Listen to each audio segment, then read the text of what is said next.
The silver walls of the Andorian diplomatic station gleamed under the artificial lights. Ambassador Kim Min-ho walked slowly through the long hallway. His black shoes made soft sounds on the metal floor. Behind him, Park So-young followed at a safe distance. She was his security guard, but she tried to stay hidden. Min-ho stopped at a large window. Outside, he could see the stars. 3 different space fleets floated in the darkness. The human ships looked small next to the others. Their gray hulls seemed plain and simple. The Corvani ships were much bigger. They had sharp edges and bright red lights. The Zalarian ships were covered in blue crystals that glowed softly. "Sir," Park So-young said quietly. She moved closer to him. "The meeting starts in 20 minutes. Min-ho nodded. He was 45, years old and had gray hair at his temples. His face showed the lines of many hard years. He had been a diplomat for 20 years. He had seen many alien races. He had made many peace deals. But this one felt different. "So-young," he said, "do you think they will listen today?" She thought for a moment. Park So-young was 32 and strong. She had been a soldier before becoming a security guard. Her dark eyes always watched for danger. "The Zalarians will listen," she said. "They always do, but the Corvani—" She shook her head.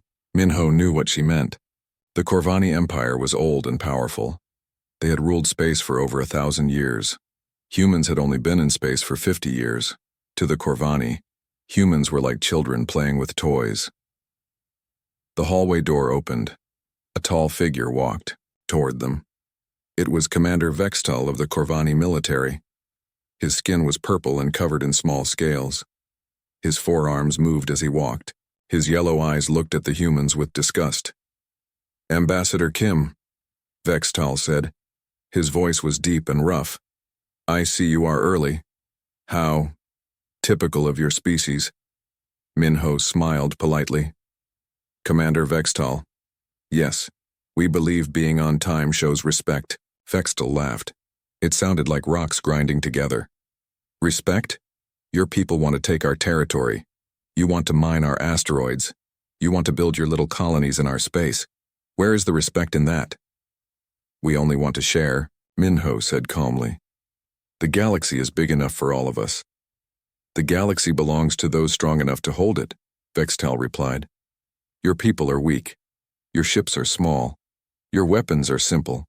You have been in space for only 50 years. We have ruled for 1,000. Park So-young stepped forward slightly. Her hand moved closer to her weapon. Min-ho held up one finger. She stopped. "Perhaps," Min-ho said, "but we hope wisdom matters more than strength." Vextal stared at him. His yellow eyes were cold. "We shall see, little human. We shall see." The Corvani commander walked away. His heavy boots echoed in the hallway. "I don't like him," So-young whispered. "Neither do I," Min-ho replied. "But we must try to make peace." They walked to the meeting room. It was a large space with a round table in the center. Chairs of different sizes surrounded it. Each chair was made for a different species. The human chairs were simple and small. The Corvani chairs were big and had sharp metal edges. The Zalarian chairs glowed with soft blue light. Other diplomats were already sitting down. The Zalarians looked like tall, thin people made of crystal. They spoke in musical voices. They had always been kind to humans. The Corvani looked like purple lizards with 4 arms. They were bigger than humans and much stronger. Min-ho sat in his chair. He placed a small device on the table. It was a datapad with the human peace offer. He had worked on it for months. The offer was very generous. Humans would give up most of the disputed territory. They would share their new mining techniques. They would help other races with their medical knowledge. Commander Vextal sat across from him. Next to Vextal was another Corvani. This one was even bigger. His scales were darker. Scars covered his arms and face. Min-ho knew this was General Thrackmore, the supreme military commander of the Corvani Empire. General Thrackmore spoke first. "Humans," he said, "you call this meeting to discuss peace, but you are the ones who broke the peace. You moved into our territory. You built colonies where you should not build them. Minho stayed calm. General, we followed all galactic laws. We filed the proper papers. We asked permission. You asked the Galactic Council, Thrackmore said. You did not ask us. The Council speaks for all species, Minho replied. Thrackmore leaned forward. His 4 hands pressed against the table. The Council is weak. It has too many small voices. The galaxy needs strong leadership. The galaxy needs the Corvani Empire. The Zalarian diplomat spoke in her musical voice. General Thrackmore, the Council has kept peace for 300 years. Weak peace, Thrackmore said. Peace that lets every small species think they matter. Peace that lets humans spread through our territory like a disease. Minho felt anger rise in his chest, but he pushed it down. He had learned long ago that anger made bad decisions. General, he said quietly, we have a proposal that could benefit everyone. He touched his datapad. A hologram appeared above the table. It showed a map of space. Red areas showed Corvani territory. Blue areas showed human colonies. Yellow areas showed the disputed zones. We propose joint control of the disputed systems, Minho said. Humans will handle mining and research. Corvani will handle security and trade routes. We will share all profits equally. The room was quiet. The Zalarians looked interested. They whispered to each other in their musical language, but General Thrackmore laughed. It was a harsh, ugly sound. You think we need your help? You think your simple mining tools are better than ours? You think your weak security is worth anything? Commander Vextal leaned over to whisper something in the general's ear. Thrackmore's eyes got brighter. He smiled, showing sharp teeth. Very well, the general said. We will consider your proposal. But first we need time to study it. Let us meet again tomorrow. Minho felt something was wrong. The change was too sudden, too easy. But he nodded. Of course, General. We want you to be comfortable with any agreement. The meeting ended. The diplomats left the room one by one. Minho gathered his papers slowly. Park So-young waited by the door. When they were alone in the hallway, she spoke quietly.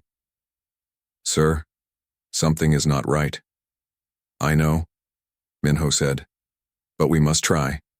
This is our best chance for peace. He did not know that General Thrackmore and Commander Vextal were already planning his death. He did not know that they thought killing him would solve their human problem forever. He did not know that they had no idea what humans were really capable of. The fragile peace hung by a thread, and that thread was about to break. 3 days had passed since the first meeting. Ambassador Kim Minho sat in his small room on the diplomatic station. The room was quiet and simple. A bed, a desk, and a chair. One window showed the stars outside. Minho was preparing for the final meeting. Today he would present humanity's last offer. It was even more generous than before. Humans would give up 60% of the disputed territory. They would share their medical knowledge for free. They would help build trade routes through human space. He hoped the Corvani would accept. Peace was always better than war. Minho did not know that Captain Rixcon was crawling through the air vents above his room. The Corvani soldier moved silently. His forearms helped him climb through the narrow space. His purple skin was covered with black armor. Cybernetic implants glowed red on his neck and arms. Rixcon had been planning this for 2 days. He studied the human's routine. Every morning, Minho spent 1 hour in meditation. He sat on the floor with his eyes closed. No guards were allowed inside during this time. It was the perfect moment to strike. The captain carried a molecular disruptor. It was a Corvani military weapon. One shot could turn a human into dust. It was quiet and left no trace. The perfect assassination tool. General Thrackmore had given him clear orders. Kill the human diplomat. Make it look like an accident. Tell the galaxy that humans are too weak to survive in space. Then we take their territory to protect it. Rixcon reached the vent above Minho's room. He looked down through the metal. Grating. The human sat on the floor below. His eyes were closed. His breathing was slow and calm. Stupid human, Rixcon whispered. You should have stayed on your little planet. He carefully removed the vent cover. It made no sound. Corvani. Technology was always silent and deadly. He aimed the molecular disruptor at the human's head. Minho opened his eyes. For one moment, their eyes met. The human looked surprised, but not afraid. Rixcan pulled the trigger. A beam of red light shot from the weapon. It hit Minho in the chest. The energy should have torn his molecules apart. It should have killed him instantly. But Minho did not turn to dust. The beam burned through his shirt. It left a deep burn on his skin. Blood ran down his chest. But he was still alive. Still breathing. Still moving. Rixcan stared in shock. "Impossible," he whispered. Minho fell backward. The pain was terrible, but he was conscious. With one hand, he reached for the emergency beacon on his belt. With the other, he pressed against his wound. "Help," he called out. His voice was weak but clear. Rixcan panicked. The plan was ruined. The human should be dead, but he was calling for help. Soon guards would come. Rixcan had to escape. He jumped down from the vent. His boots hit the floor hard. Minho tried to stand up, but the pain was too much. He fell again. "You should be dead," Rixcan said. He pointed, the weapon at Minho's head. "I will fix this mistake." The door burst open.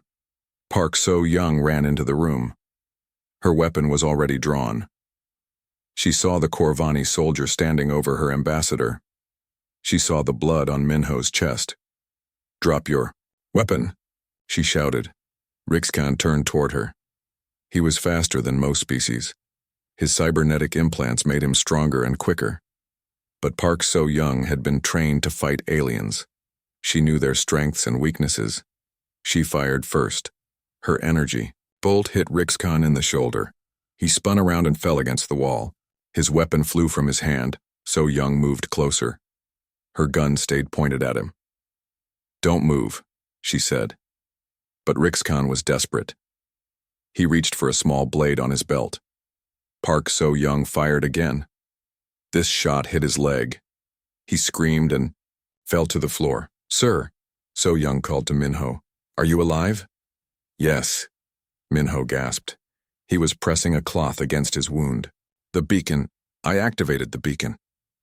More guards ran into the room. Human and Zalarian security forces surrounded Rixcan. The Corvani soldier was bleeding but alive. His yellow eyes were full of hate. "You are all dead," he snarled. "My people will destroy every human world." This attack was authorized from the highest levels. General Thrackmore himself ordered it. So-young stared at him. "You just confessed to attempted murder and conspiracy." Rixcan realized his mistake. He had said too much, but it was too late. Dr. Choi Hye-jin arrived with her medical team. She was a human doctor who studied alien biology. She had been on the station for 2 years. She knew more about different species than anyone else. "Move back," she told the guards. "Let me see the wound." She knelt beside Minho. Her scanner showed the damage to his chest. The molecular disruptor had burned deep into his skin. It had damaged muscle and bone, but his vital organs were intact. "This is incredible," she whispered. "What is incredible?" So-young asked. Dr. Choi looked at her scanner again. She could not believe the readings. This weapon should have killed him instantly. A molecular disruptor tears apart the bonds between atoms. No known species can survive a direct hit. She looked at Minho's wound more closely. The edges of the burn were already starting to heal. Human blood was clotting faster than normal. His bone density readings were much higher than expected. "Sir," she said to Minho, "how do you feel?" "Like I was hit by lightning," he said. "But I can move. I can think. The pain is already getting less." Dr. Choi ran more scans. The results shocked her. Minho's bone density was 3 times stronger than Corvani bones. His muscle fibers were more tightly woven. His cellular structure was more resistant to energy damage. "We need to get him to the medical bay," she said. "But he is stable. He is going to live." The guards lifted Rixcan from the floor. The Corvani soldier was bleeding from 2 wounds. His cybernetic implants sparked and smoked. "This changes nothing," he said. "The human is weak. All humans are weak. We will destroy every one of your colonies." Park So-young leaned close to him. "We'll see about that," she said quietly. As they carried Min-ho to the medical bay, Dr. Choi sent an urgent message to Earth. The message contained her scan results. It contained proof that humans were much more resilient than anyone had calculated. The message also contained Captain Rixkun's confession. The Corvani Empire had authorized the assassination of a human diplomat during peace talks. The message traveled through space at light speed. It reached Earth in 15 minutes. It reached the human colonies in 30 minutes. It reached Admiral Lee Jin-woo, Min-ho's brother-in-law, in 45 minutes. Lee Jin-woo was the commander of the Human Defense Fleet. He was a quiet man who preferred peace, but he was also a soldier who understood the rules of war. When he read the message, his face went cold. His aide had never seen him look so angry. "Sir?" the aide asked. "What are your orders?" Admiral Lee stared at the message for a long moment. His sister's husband was lying in a medical bay with a hole burned through his chest. The aliens had tried to murder him during peace talks. They thought humans were too weak to fight back. They were about to learn how wrong they were. "Send a message to all fleet commanders," Lee said. His voice was calm but deadly. "Operation Righteous Fury is now active. Remove all disguises. Prepare for immediate deployment." "Sir," the aide said carefully, "that will reveal our true fleet strength." "Good," Admiral Lee replied. "It's time the galaxy learned what humans are really capable of." The peaceful diplomat had survived. The assassination had failed. But in trying to kill Kim Min-ho, the Corvani Empire had made the worst mistake in their 1,000-year history. They had awakened humanity's anger, and humanity's anger was a terrible thing to see. Admiral Lee Jin-woo stood in the command center of Earth's military headquarters. The room was dark except for the blue glow of computer screens. Officers moved quietly between workstations. Everyone spoke in whispers. 15 minutes had passed since Min-ho's emergency beacon reached Earth. 15 minutes since the galaxy had made its biggest mistake. "Sir?" an officer called out. "President Kang Do-hyun is ready for the emergency meeting." Lee nodded. He walked to the secure communication room. On the large screen, he could see the faces of Earth's leaders. President Kang Do-hyun sat in the center. Her face was calm, but her eyes were angry. To her left was General Song Yu-jin, head of military intelligence. To her right was Colonel Park Tae-min, commander of the rapid response fleets. Other faces filled smaller screens around them. "Admiral Lee," President Kang said, "tell us what happened." Lee took a deep breath. "The Corvani tried to assassinate Ambassador Kim Min-ho during peace talks. They used a military weapon. They wanted him dead." "Is Min-ho alive?" the president asked. "Yes. Dr. Choi Hye-jin says he will recover fully." But the assassin confessed. This attack was ordered by General Throckmore himself. The room was silent for a moment. President Kang Do-hyun was 60 years old. She had been a military strategist before becoming president. She understood what this meant. "They tried to murder our diplomat," she said slowly, "during peace talks, while we were offering them friendship." "Yes, Madam President, and they think we are too weak to respond. That appears to be their belief." President Kang looked around the room. She saw the faces of her military commanders. Each one was waiting for her decision. "Gentlemen," she said, "how long have we been preparing for this day?" General Song Yu-jin answered first. 30 years, Madam President, since we first met the Corvani Empire." "And our current military strength?" Colonel Park Tae-min leaned forward. 850 combat vessels, 47 battle groups, all disguised as exploration fleets or cargo ships. Weapon systems? Far beyond anything the galaxy has seen. Our kinetic bombardment systems can crack a planet's core. Our shield technology makes us nearly invulnerable. President Kang nodded slowly. For 30 years, humanity had been playing a careful game. They had appeared weak while building the strongest military force in galactic history. They had seemed peaceful while preparing for war.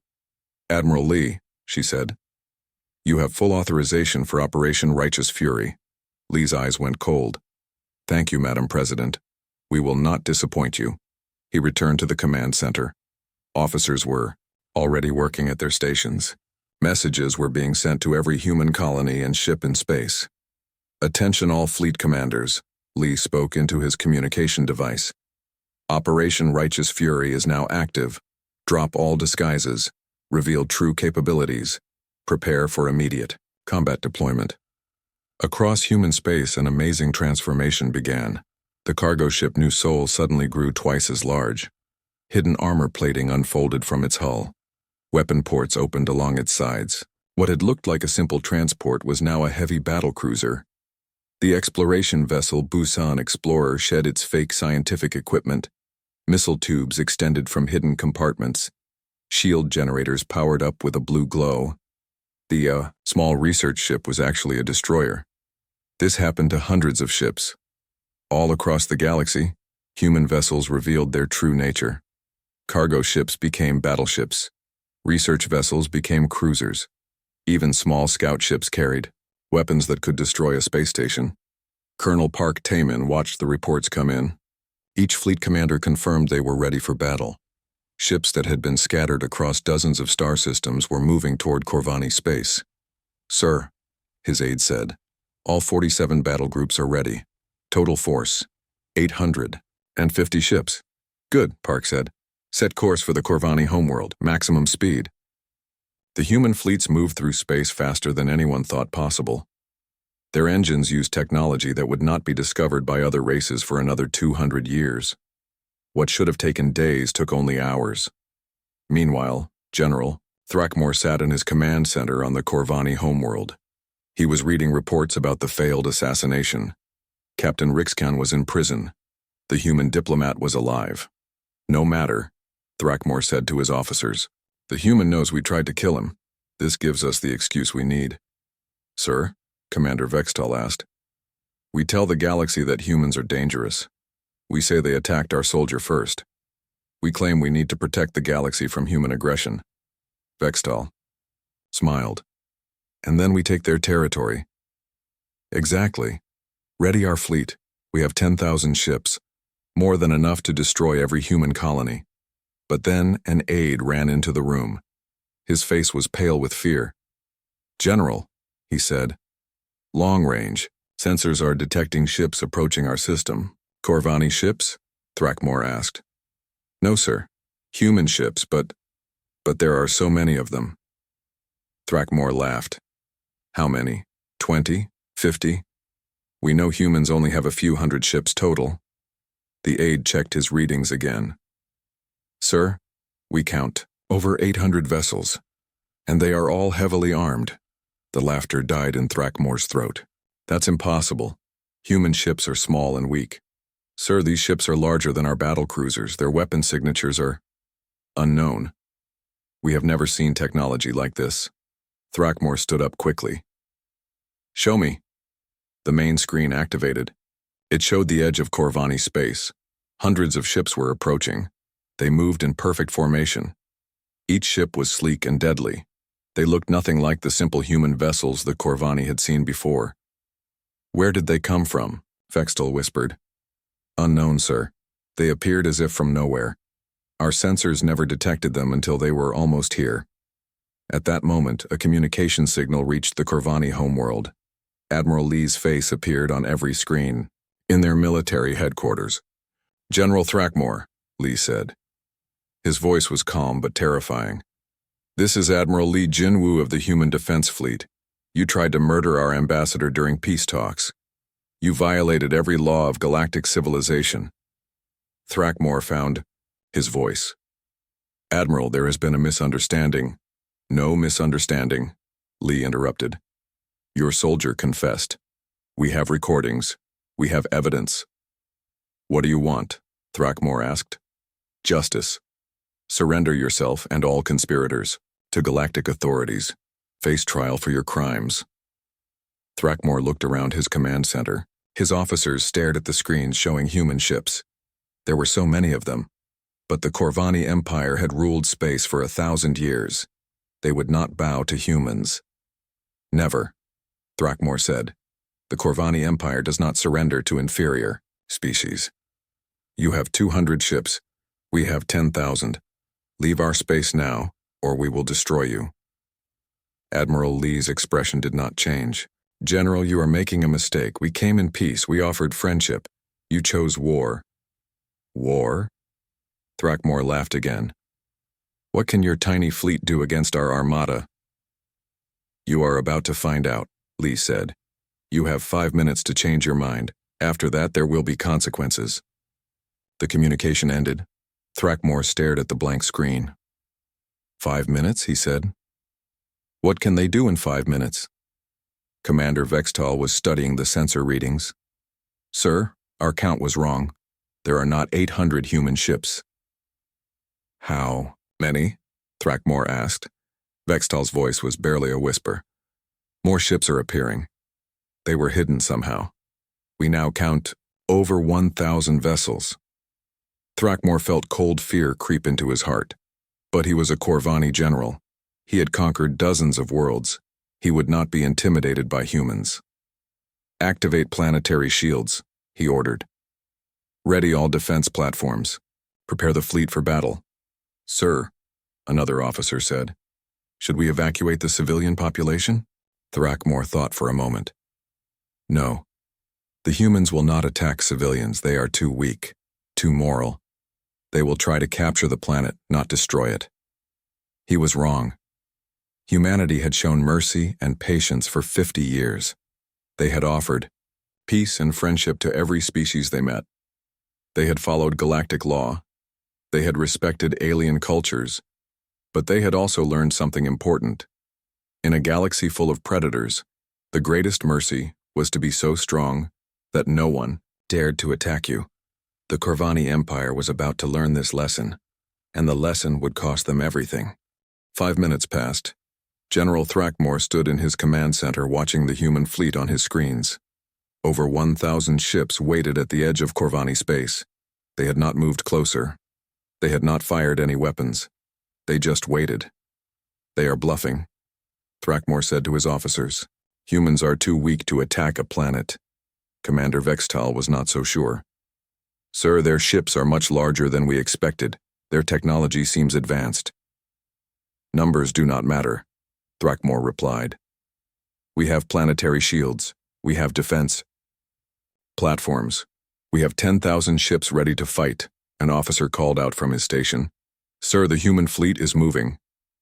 On the main screen, the human ships began to spread out. They formed a perfect circle around the Corvani homeworld. Each ship took a precise position. Their movements were smooth and coordinated. They are surrounding us, Vextal said. Good, Thrakmor laughed. That makes them easier targets. Order all ships to attack formation. Activate planetary shields to maximum power. The Corvani homeworld shields came online. A blue energy barrier surrounded the entire planet. It was the strongest defense system in the galaxy. Nothing could break through it. The Corvani fleet moved into position. 10,000 ships formed defensive lines around their world. Each ship was armed with the best weapons the Empire could build. They had conquered hundreds of worlds with these weapons. Admiral Lee's voice came through the communication system again. General Thrakmor, this is your final warning. Surrender now. Never, Thrakmor shouted back. You are surrounded and outnumbered. We have 10 ships for every one of yours. Our shields can stop any weapon. You cannot win. General, Lee said quietly. You still do not understand. We did not come here to win. We came here to teach. Teach what? Thrakmor demanded. That there are consequences for trying to murder diplomats. The communication ended. For a moment, space was silent. Both fleets faced each other across the darkness. The Corvani soldiers felt confident. They had never lost a battle. Then the human ships opened fire, but they did not fire at the Corvani fleet. They did not fire at the planetary shields. Instead, each human ship fired a single, small projectile toward the planet. The projectiles looked harmless. They were just metal rods, no bigger than a person. They moved slowly through space. The Corvani defense systems ignored them. They were too small to be dangerous. "What are they doing?" Vextal asked. "I do not know," Thrackmore said. "Those little rods cannot hurt us." Captain Kim Yoonji sat in the command chair of the human dreadnought Soul's Vengeance. She watched her tactical display carefully. The tungsten rod from her ship was approaching the planet's surface. "Target locked," her weapons officer reported. "Impact in 30 seconds. All ships prepare for core penetration," Kim Yoonji said into her communicator. The tungsten rods hit the planetary shields. For a moment, nothing happened. The shields held. The rods seemed to bounce off harmlessly. Then something strange occurred. The rods began to accelerate. Somehow they were moving faster and faster. The Corvani sensors could not understand what was happening. "Sir," a Corvani officer called out, "the projectiles are increasing speed. They are now moving at... This cannot be right." "What speed?" Thrackmore demanded. 15% of light speed, sir, and still accelerating." Thrackmore felt his blood turn cold. "That is impossible." The tungsten rods punched through the planetary shields like they were made of paper. The shields flickered and died. Nothing could stop objects moving that fast. The rods struck the planet's surface and kept going. They punched through rock and metal. They went deeper and deeper. Nothing could slow them down.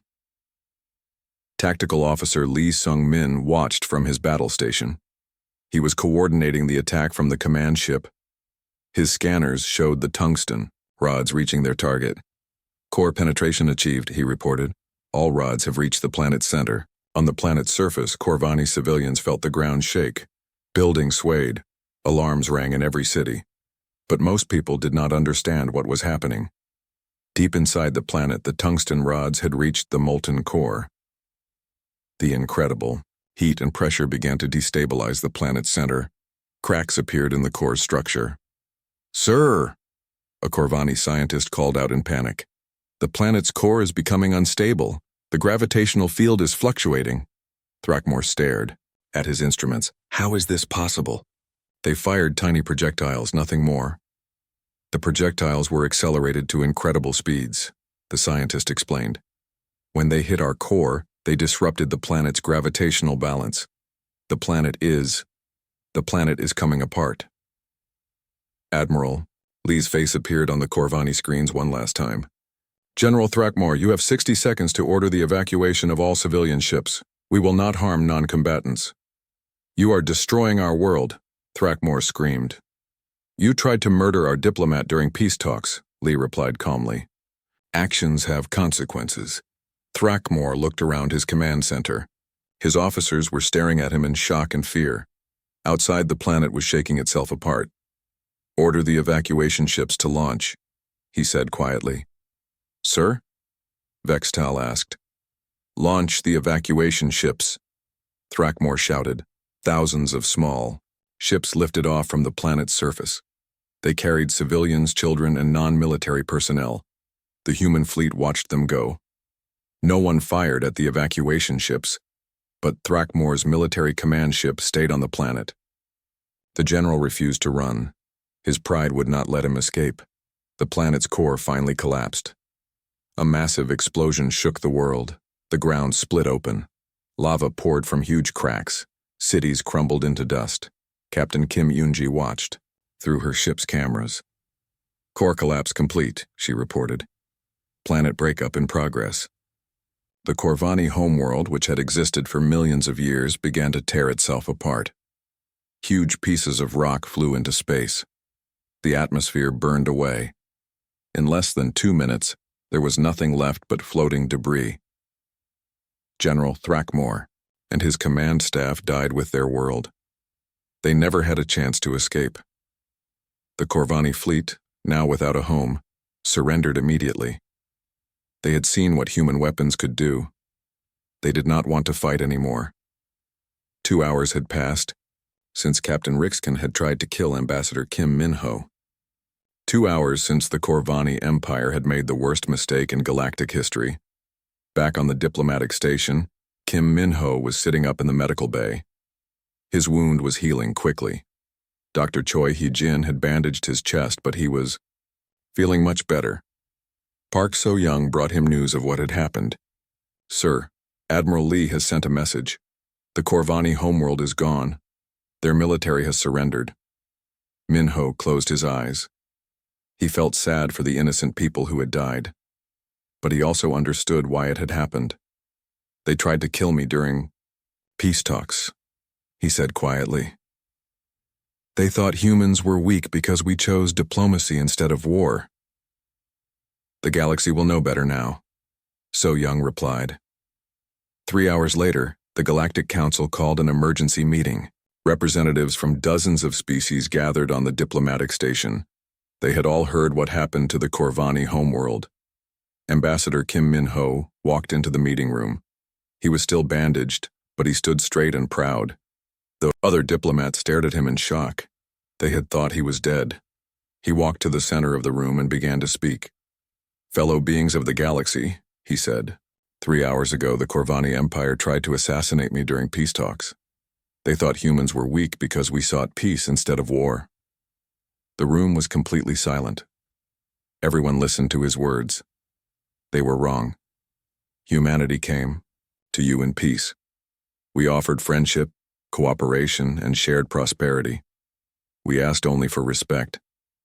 He looked around the room, meeting the eyes of every representative. You tried to murder our diplomat.